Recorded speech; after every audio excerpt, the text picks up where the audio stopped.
주일 예배 오신 여러분 주님의 이름으로 환영합니다. 오늘 제목은 예수님을 소개하는 자라고 하는 제목으로 말씀을 증거하도록 하겠습니다. 여러분, 밑 빠진 독이라고 하면 어떤 생각이 듭니까? 부어도 채워지지 않는 독을 말하는 것이죠. 우리 인간 내면에는 세상의 그 무엇으로도 채워지지 않는 밑 빠진 독이 있다는 그 사실이 우리는 이렇게 생각하고 있습니다. 그래서 무언가를 찾아서 목표가 생기면 달려가는 것이죠. 그것이 작게 크게 목적이 되는 것입니다. 어떤 사람에게는 사랑이 될 수도 있고 어떤 사람에게는 명예와 부와 자기의 인정, 욕구이라는 것입니다. 그러나 그 목표에 도달이 되면 만족스럽던가요? 여러분들 많이 돈도 벌어보시고 여러분이 목표했던 것들을 많이 이루어 가셨죠. 그런 것이 성취되었을 때 여러분 진정으로 만족을 느끼셨습니까? 끝없이 찾아오는 공허와 허무가 있습니다. 저는 이것을 인생의 블랙홀이라 칭하고 싶습니다. 블랙홀은 모든 것을 빨아들이는 우주의 거대한 구멍이지요. 블랙홀은 주위에 있는 모든 것을 빨아들이는 천체로 질량과 중력이 무한대에 가깝습니다. 이러한 무한대에 가까운 중력으로 인해서 빛조차 빠져나오지 못하는 것입니다. 그래서 빛이 없는 검은 구멍이다, 블랙홀이라 부르는 것입니다. 이런 블랙홀이 만들어지려면 태양보다 30배 정도 큰 항성이 소멸하기 전 핵 융합 에너지의 생성이 중단되고 핵의 질량이 자체 중력을 이기지 못해 빠르게 붕괴하고 폭발로 이어집니다. 폭발 후 남은 잔해들의 질량이 자체 중력을 이기지 못할 경우 계속 압축되어 중성자별이 됩니다. 그런데 중성자별이 생길 만한 자체 중력을 훨씬 웃도는 경우 계속 압축하고 엄청난 중력을 가진 점이 됩니다. 중력이 어찌나 센지 그곳에는 공간도 뒤틀려버리고 시간도 멎어버리는 거대한 구멍, 그곳이 블랙홀입니다. 우리 인생에는 이런 것과 같이 그 무엇으로도 만족을 줄 수 없는 거대한 구멍이 존재합니다. 인생의 블랙홀이다, 그것이 존재한다는 것이죠. 이 블랙홀의 위력이 얼마나 대단한지 이 구멍은 모든 것을 다 삼켜버립니다. 이 블랙홀의 특징이 있습니다. 무엇이냐면 조금 더라는 거예요. 끊임없이 조금 더를 외치는 목소리가 우리 내면에 존재한다는 것입니다. 블랙홀은 계속해서 다음 스텝을 요구합니다. 지금까지 돈과 사회적 명성을 얻기 위해서 살면서 그것이 하나씩 성취되는 만족감으로 블랙홀을 메우며 살아왔는데 이제 그것이 다 성취되어 버린 것입니다. 그런데 그 성취가 블랙홀에 집어넣을 수 있는 재료들이었는데 너무나 빨리 소진이 되고 있는 거예요. 그러니 어떻게 합니까? 블랙홀은 계속 잡아당기고 있습니다. 블랙홀을 채울 또 다른 어떤 것이 있게 되면 그것을 찾아야 되는 것이고 그것을 찾기 위한 인간의 욕망이 우리에게 있는 것이죠. 그것이 끊임없는 인간의 욕망입니다. 아직 이루고 싶은 소원들이 있고 아직 성취해야 할 목표들이 남아있고 자신이 것이 되지 않을 때는 자식에 대한 기대로 넘어가는 것입니다. 인간의 블랙홀은 이런 것들을 먹고 있는 것일 뿐입니다. 그러나 기억하시기 바랍니다. 어느 순간 소유나 명예가 사라지는 그 순간이 오면 인간은 별 수 없습니다. 또 다른 것으로 블랙홀을 채우려고 또 제3의 것을 찾게 될 것입니다. 성경은 이 블랙홀이 죄의 근원이다 이야기를 하고 있습니다. 블랙홀은 그냥 인생의 허무나 공허함 정도의 것이 아니라 죄라는 거예요. 왜 이 허무함이 죄일까요? 거기에는 두 가지 이유가 있습니다. 첫째, 내 안에 있는 욕망, desire, 욕구가 있습니다. 나에게 이것만 있으면 블랙홀이 채워질 것이다 라는 그 기대 때문에 일어나는 것이죠. 그렇기 때문에 죄의 근원은 바로 인간 안에 있는 블랙홀, 그 인생의 허무함입니다. 인생의 허무함과 공허는 그냥 우리 안에 존재하는 인간의 불완전한 본성 정도가 아니라 죄라는 거예요. 두 번째, 블랙홀이 죄인 두 번째 이유가 있습니다. 인간의 삶에 왜 이런 구멍이 생겼을까요?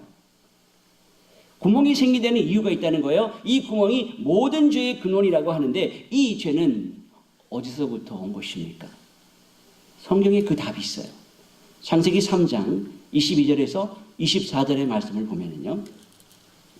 여호와 하나님이 이르시되 보라 이 사람이 선악을 아느니라 우리 중 하나같이 되었으니 그가 그의 손을 들어 생명나무 열매도 따먹고 영생할까 하노라 하시고 여호와 하나님이 에덴 동산에서 그를 내보내어 그의 근원이 된 땅을 갈게 하시니라. 이같이 하나님이 그 사람을 쫓아내시고 에덴 동산 동쪽에 그룹들과 두루도는 불칼을 두어 생명나무의 길을 지키게 하시니라. 이렇게 말씀하고 있습니다. 그러니까 아담이 선악과를 먹고 난 다음에 에덴 동산에서 추방이 되죠. 하나님과 함께 살았던 아담의 인생에서 하나님이 떠나십니다.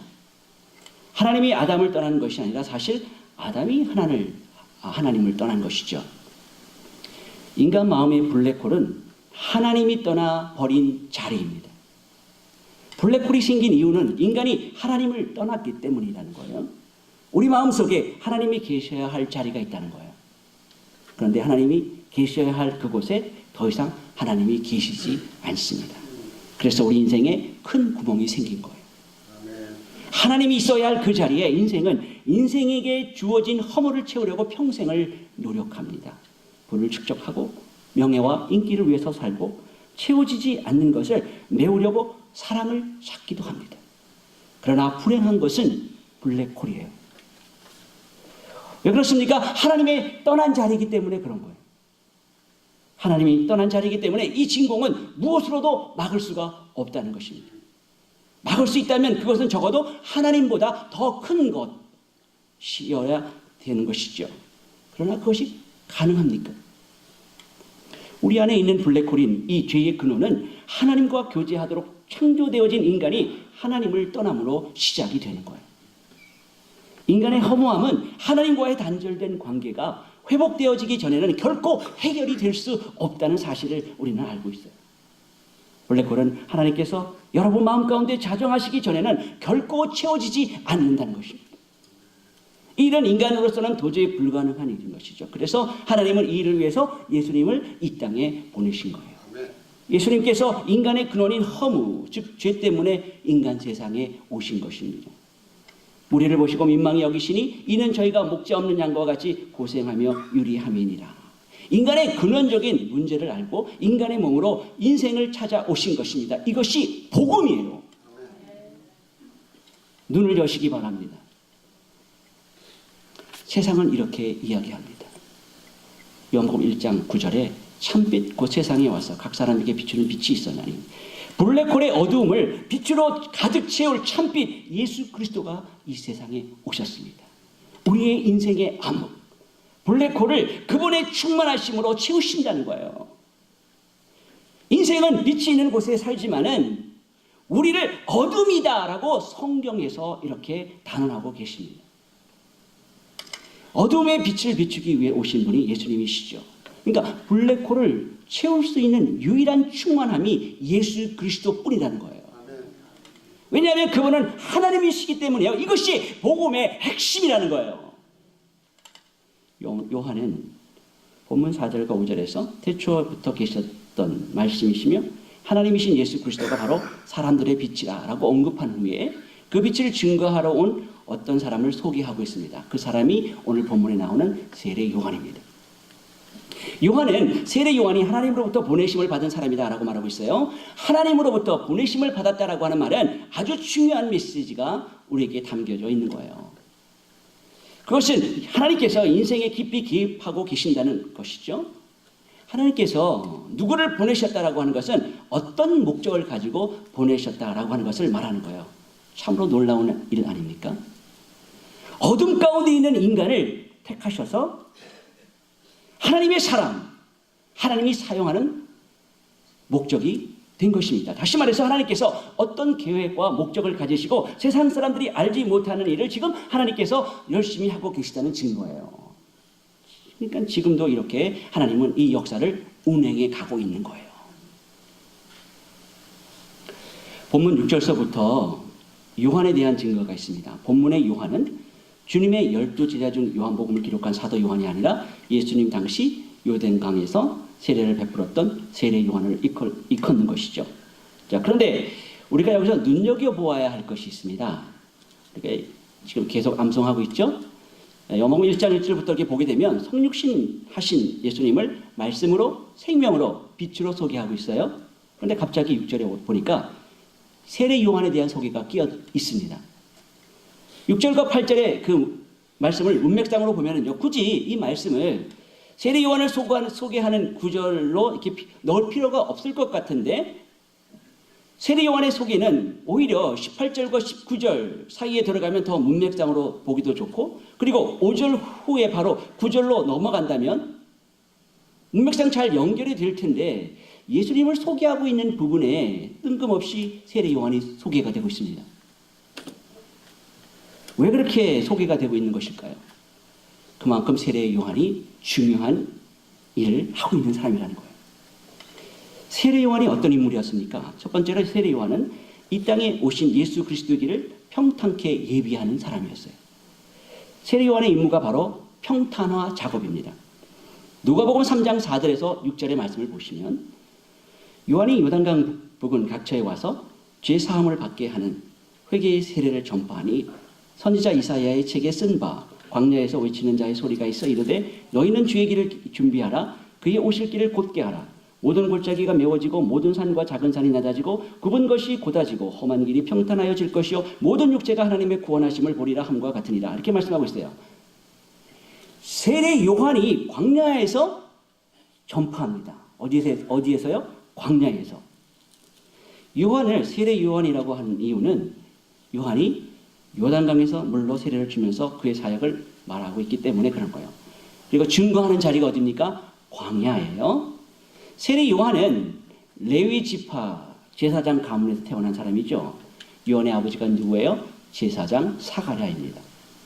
그러면 제사장 가문에서 태어난 사람이니까 예루살렘 성전에서 사역을 분명히 해야 되는데 성전을 떠나 광야에서 사역을 하고 있어요. 광야에서 외친다고 하는 말은 새로운 출애굽을 보여주는 계시적인 장소가 된다는 거예요. 이스라엘 백성들이 애굽에서 빠져나와서 광야를 거쳐 약속의 땅으로 돌아갔잖아요. 그와 마찬가지로 지금 애굽이라고 하는 예루살렘에서 빠져나와서 광야를 거쳐 약속의 최종 종착점인 예수 그리스도 안에 가야 하기에 광야에서 외치는 거예요. 세례 요한의 사역의 내용을 보면 회개를 선포하죠. 이 회개하라 라고 하는 외침이 구약 선지자들에 의해서 예언이 되었습니다. 이사야서 40장 3절의 말씀을 보니까 외치는 자의 소리여 이르되 너희는 광야에서 여호와의 길을 예비하라 사막에서 우리 하나님의 대로를 평탄케 하라 라고 말씀하고 있어요. 자, 세례 요한이 광야에서 외치는 것은 이사야 선지자가 예언한 여호와의 길을 예비하기 위해서 광야에서 외치는 소리가 있을 것을 누가가 세례 요한으로 말하고 있는 거예요. 누가는 이 한 절을 인용하지만 이사야서 40장을 보시면 이미 심판받은 이스라엘을 향하여 하나님께서 위로의 말씀을 주시는 내용이에요. 그래서 광야에서 외치는 소리는 주를 맞는 준비를 하라라고 하는 내용이죠. 사복음서 기자들은요 모두 예수 그리스도를 그 이야기를 전개하면서 도입 부분에 세례 요한을 등장시키고 있습니다. 그러면서 그에게 길 닦는 자, 즉 굽은 길을 곱게 펴고 높은 턱을 깎아 낮추고 웅덩이를 메워서 길을 평탄케 하는 역할을 부여하고 있습니다. 성경은 세례 요한의 정체성에 대단히 단호하게 이야기하고 있죠. 아무리 세례 요한이 위대해도 그는 빛이신 메시아가 아니라 그 빛이신 주님을 증거하는 빛의 도구요 통로에 지나지 않는다는 거예요. 당시 요한은요 이미 예수님보다 유명했던 선생이었습니다. 그렇죠? 제자들도 많이 따라다녔습니다. 그런데 요한은 자신을 가리켜 장차 오실 분의 신발끈을 풀기도 감당하지 못한다라고 말했죠. 그것이 성도들의 하나님을 향한 자세입니다. 내가 드러나지 아니하고 내가 자꾸 감추어지는 삶, 그것이 성도의 삶이라는 거예요. 요한복음 3장 26절에서 30절의 말씀을 보시면 세례 요한은 단호했습니다. 나는 그리스도가 아니다. 그는 흥하여야 하겠고 나는 쇠하여야 하리라. 이렇게 말하고 있습니다. 세례 요한은 잘 알고 있었어요. 자기로 인해서 사람들이 예수 그리스도를 믿게 하는 것, 그것이 세례 요한이 지켜야 할 삶의 자리였다는 거예요.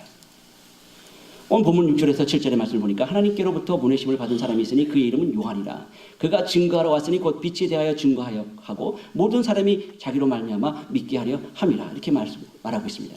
만약에요, 세례 요한이 자기가 좀 위대해지고 사람들이 막 쫓아다니고 하니까 그 인기에 도취해서 자기의 정체성과 삶의 자리를 망각했더라면 그는 빛의 통로로 쓰임받거나 그렇게 살지 못했고 오히려 그러한 것 때문에 불행한 자로 살아갈 수밖에 없었던 사람이 될 수도 있었을지 몰라요. 그러나 세례 요한은 많은 유혹이 있었음에도 불구하고 결코 자기의 정체성을 잊거나 그다음에 착각하지 않았다는 거예요. 요한은 하나님께서 자기의 허락하신 자리에서 불평 없이 충성을 다했습니다. 그는 신랑이신 예수 앞에서 자신은 점점 작아지고 볼품이 없어져야 한다는 것을 확실히 알고 있었습니다. 그것이 죄에서 건져진 진짜 성도의 삶이라는 거예요. 여러분, 아담의 죄가 무엇입니까? 주어진 자리에서 충성하지 못하고 더 높아지고 싶은 자기의 욕심을 따라서 주어진 자리에서 이탈하는 것, 그것이 바로 죄라는 거예요. 요한은 하나님께 지음받은 자기 자리에 만족하며 하나님의 영광을 드러내는 삶을 살다가 가신 분입니다. 성도는 자신에게 주어진 역할에 만족하며 충성하는 사람들이에요. 세상의 영광하고는 전혀 관계없는 삶을 살게 되는 사람들이죠. 오직 하나님의 이름을 위하여, 하나님의 영광을 위하여 하나님의 하나님 되심을 다른 사람들에게 삶으로, 입으로 증거하며 살아가는 자들이 성도라는 거예요. 그런데 문제가 있습니다. 자, 지금부터 눈 감고 있었던 눈 뜨시고요. 지금부터 들으세요. 아담 이후의 모든 인간은 그 하나님의 영광을 인식할 수 없는 블랙홀에 빠진 영적 소경이 되어버렸습니다. 그런데 어떻게 이 땅에서 성도들이 하나님의 영광을 경험하고 반응할 수 있겠습니까? 그래서 하나님은 새 창조를 하신 거예요. 새로운 백성을 만드셔서 다시 원래의 창조 목적대로 그 모든 피조물들이 하나님의 영광을 드러내는 것입니다. 하나님을 자랑하며 찬양할 수 있도록 만들어내시는 것이 새 하늘과 새 땅이라고 하는 새 세상인 것입니다. New World라는 거예요. 그러면 지금 상태에서 두 가지가 해결이 되어야 합니다. 첫 번째가 뭐냐면 하나님의 영광이 떠나버린 썩어짐의 종로로 타고 있는 피조물들을 회복시켜야 한다는 거예요. 그래야 거기에 하나님의 영광이 나타날 수 있지 않겠습니까? 그리고 두 번째는 블랙홀에 빠진 흑암 속에 있는 소경이 된 인간들의 눈을 뜨게 하셔야 한다는 거예요. 하나님은 첫째로 블랙홀에 빠진 하나님이 택하신 백성의 눈을 뜨게 하기 위해서 예수 그리스도를 이 땅에 보내신 거예요. 예수님께서 직접 하나님을 설명하기 위해서 이 땅에 오셨죠. 그분은 하나님의 영광을 지니고 이 땅에 내려오신 분이십니다. 그래서 우리는 그분을 빛이라 이렇게 부르는 거예요. 요한복음 1장 14절에 이렇게 말씀하셨잖아요. 말씀이 육신되어 우리 가운데 거하시며 우리가 그의 영광을 보니 아버지의 독생자의 영광의 은혜와 진리가 충만하더라. 예수님이 이 땅에 오셔서 하나님의 영광을 드러내시고 선포하셨어요. 그런데 예수님이 이 땅에 오셨을 때 예수님을 알아본 사람이 한 사람도 없었다는 거예요. 하나님은 이렇게 모든 자들은 소경이었다. 거기에서 출발하는 거예요. 우리 안에 있는 근본적인 죄의 근원, 그 블랙홀이 채워지는 것입니다. 이 빛이 이제 여러분의 인생에 찾아오신 거예요. 그리고 그 빛이신 예수 그리스도 안에 하나님의 택하신 자들을 옛사람의 모습을 다 죽여버리고 예수 그리스도 안에서 새롭게 부활시켜서 하나님의 영광을 경험할 수 있는 사람으로 만들어 버리신 거예요. 그래서 거듭난 사람들이 예수 그리스도 안에서 하나님의 영광을 보게 되고 예수 그리스도를 하나님의 아들로 영접하고 믿게 되는 거예요. 하나님의 백성들이 하나님의 영광을 볼 수 있는 눈을 떴는데 그 영광을 반응해야 할 피조물들은 아직 완전히 회복되지 않았습니다. 자, 그러면 성도들이 어디서 그 영광을 보고 반응할 수 있을까요? 그래서 하나님께서 이 땅에 하나님의 영광을 드러낼 수 있는 회복된 모형으로 교회를 허락하신 거예요. 교회는 바로 회복된 자들이 하나님의 영광을 드러내는 새 하늘과 새 땅의 모형입니다. 그래서 하나님은 하나님의 영광을 교회에 부으시고 교회는 그 하나님의 영광을 드러내는 자들이 되는 거예요. 그렇게 영적인 눈이 열린 하나님의 백성들은 교회는 이 땅에서 새 하늘과 새 땅의 모습으로 지어져 가는 거예요. 오늘 본문에서 세례 요한이 이 땅에 보내심을 받은 것처럼 우리는 이 땅에 그냥 태어난 것이 아니에요. 보내심을 받았다는 사실을 기억하시기 바랍니다. 세례 요한의 삶을 보시기 바랍니다. 그는 오로지 빛을 증거하다가 죽었어요. 그가 이 세상에 속한 것 어떤 것을 누리다가 간 것 아니에요. 오로지 하나님의 시키신 일만 하다가 참수당해 죽었어요. 그러니까 보내심을 받은 성도의 인생의 목적은 세례 요한의 인생처럼 빛을 받은 자로서 그리고 빛을 증거하며 사는 거예요. 빛을 받은 자로서 빛을 증거하는데 어떻게 하는 것입니까? 빛을 받은 자, 구원받은 자는 우리의 불가능함이라고 하는 배경을 가지고 있다는 사실을 기억하시기 바랍니다. 우리에게 있는 그 구원은 그런 불가능 속에서 하나님에 의해서 주어진 것이죠. 불가능한 인간을 하나님께서 택하셔서 하나님 백성으로 만들고 계시는 거예요. 그 속에 하나님의 일하심만이 있는 거예요. 인간의 행위와 노력은 전혀 없어요. 구원에는. 지난 금요일에 아브라함 믿음에 대해서 우리가 상고해 보았잖아요. 하나님께서 아브라함에게 나타나시고 아브라함을 부르신 일은 중생할 때 일어나는 은혜의 사건을 말씀하고 있다라고 하는 것을 우리가 보았습니다. 아브라함이 어느 날 하나님으로부터 알 수 없는 부르심을 받았어요. 나이 75세의 노인에게 이렇게 이야기합니다. 어디로 갈 바 모르는데 하나님께서 가라 그래요. 그래서 고향을 떠나야만 하는 상황이 벌어집니다. 인간의 눈으로 볼 때는 참 무모한 삶이고 대책 없어 보이는 것이죠. 자, 이 사건은 참된 회심이 무엇인가를 나타내기 위한 하나님의 일하심이라고 말씀을 드렸습니다. 아브라함이 하나님의 음성을 들었습니다. 알 수 없는 곳으로 떠나라 하는 하나님의 음성에 아마 그의 이성은 마비가 되었을 거예요. 아마도 그 생각에 떠날 수 없는데 떠나라고 하시니 그 말씀을 기억이 났던 것이 잊어버리지 않았을 것이에요. 아마도 잊어버리려고 노력을 했어도 잊어버리지 않았을 것이다. 저는 생각해 봅니다. 하나님의 말씀에 순종할 수밖에 없는 그의 내면의 변화가 그의 삶에 놀라운 일이 시작이 되는 거예요. 내면의 변화는 반드시 삶의 변화를 가져다 주는 거예요. 아브라함은 하나님의 말씀을 들었습니다. 하나님의 말씀을 듣고 음성을 듣고 순종으로 반응하는 것이다 라고 말씀드렸죠. 진정하게 거듭난 사람, 즉 어두움에서 빛으로 인도함을 받는 사람이라면 반드시 여러분의 외형적인 삶의 변화가 나타나게 되어 있다는 거예요. 내적인 변화는 옛삶을 완전히 청산하는 외형적인 삶의 변화로 나타나야 하는 거예요. 이제 새로운 하나님과의 관계가 시작되는 것입니다. 이것이 믿음의 결과예요. 히브리서 11장 8절에 믿음으로 아브라함을 부르심을 받을 때에 순종하여 장래의 위협으로 받을 땅에 나갈새 갈바를 알지 못하고 나갔으며 그랬어요.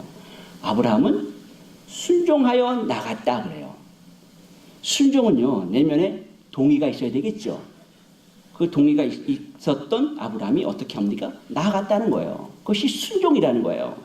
그러니까 갈 바를 알지 못하고 나간 거예요. 그러니까 순종은 무슨 말이냐면 반드시 행동이 따르게 되어 있다는 것이죠. 이성적으로 이해할 수 없다 할지라도 하나님 말씀이기 때문에 그 하나님 말씀에 동의하면 행함으로 나타나는 것이 믿음이라는 거예요. 믿음 있으십니까?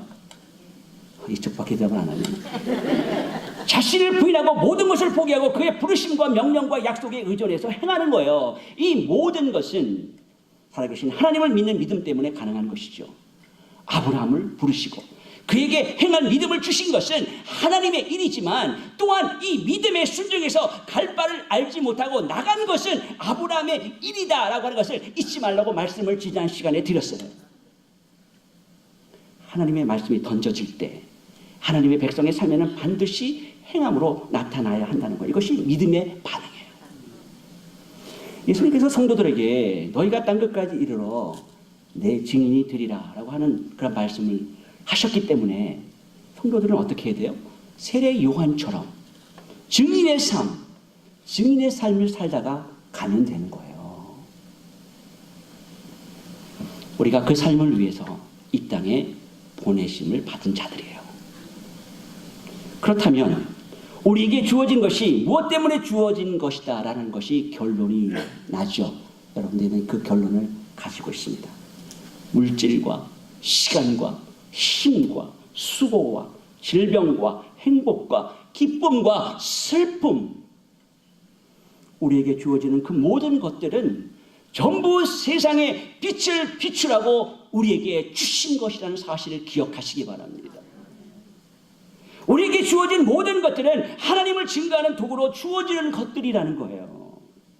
부유한 자는 재물을 사용하고 지식이 있는 사람은 그 지식의 자리에서 자신이 가진 달란트대로 하나님이 주신 것을 사용해서 그 자리에서 여러분의 삶의 현장에서 하나님의 빛을 비추면 되는 것입니다. 시간과 물질과 주어진 건강을 사용해서 때로는 질병과 때로는 어떤 사건을 당하면서 어려움을 당한 그 과정에 그 사건을 통해서 질병을 통해서도 하실 일이 있다는 것을 기억하시기 바랍니다. 사도 바울은 그가 로마 감옥에 투옥되었어도 자신이 로마에 가게 된 이유를 발견된 것처럼 말입니다. 하나님은 우리를 그 환경에 두신 그 이유가 있음을 여러분 기억하시기 바랍니다. 그냥 우연히 운이 나빠서 그런 일이 벌어진 것이 아닙니다. 우리를 부하게 하신 이유도, 공경에 처하게 하신 이유도, 우리에게 병을 주신 그 이유도 다 주의 뜻이 이루어지게 하신 하나님의 뜻이 있음을 발견하는 은혜가 있기를 소원합니다. 그러면 우리의 삶의 목적은 오직 하나, 하나님의 영광이 되어야 한다는 거예요. 떡이 아니에요. 사랑하는 성도 여러분,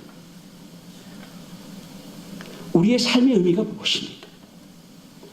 올림피아 중앙장로교회에 함께 이 공동체 안에 모인 이유가 무엇입니까?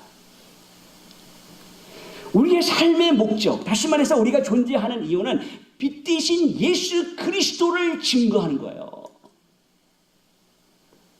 즉 내 삶을 통해서, 내 언행을 통해서, 내 전 인격을 통해서 사람들이 예수 그리스도를 믿게 하는 것이 바로 저와 여러분의 존재 이유인 것입니다. 세례 요한은 하나님의 영광을 경험한 사람이었어요. 그리고 그 영광에 반응해서 영광을 쏟아내었던 사람이었습니다. 절대로 그는 자신의 존재를 드러내지 않았습니다. 철저하게 자신을 예수 그리스도의 뒤에 숨어 버렸습니다. 그는 하나님의 나라의 소중함을 알았기 때문에 이 지상에서 자기가 소유했던 그 모든 것을 초계처럼 버릴 수 있는 능력이 그에게 있게 된 것이죠. 그 길을 가는 사람은 어쩌면 그리 많다고 생각하지 않습니다. 아마 그럴 거예요. 그 제 얘기가 아니라 성경에서 그렇게 얘기하잖아요. 좁은 문으로 들어가라. 멸망으로 인도하는 문은 크고 그 길이 넓어 그리로 들어가는 자가 많고 생명으로 인도하는 문은 좁고 길이 협착하여 찾는 자가 적었다. 철저하게 자신을 버리고 예수님의 길을 예비했던 사람, 구약의 마지막 선지자의 삶을 살았던 사람, 예수님을 소개하며 새로운 세대를 여는 하나님이 사용했던 사람, 세례 요한. 그는 예수님을 소개하던 자였습니다. 사랑하는 성도 여러분, 오늘 말씀이 우리를 그 길로 초대하고 있습니다. 성도는 철저하게 자신을 부인하시고 빛 대신 예수님을 어두운 가운데 소개하면서 하나님 백성으로서의 삶을 이 땅에서 철저하게 순종의 삶으로 살아가는 사람들입니다. 그것이 우리를 창조하신 창조주 하나님의 뜻임을 기억하시기 바랍니다. 더불어 그 하나님이 저와 여러분을 사용하셔서 하나님의 영광만을 드러내는 삶을 인생의 최고의 가치로 여기며 살아가는 그러한 하나님의 백성이 되기를 원하고 계시는 거예요. 그러한 삶을 살아가는 저와 여러분이 되시길 예수 그리스도 이름으로 간절히 축원합니다.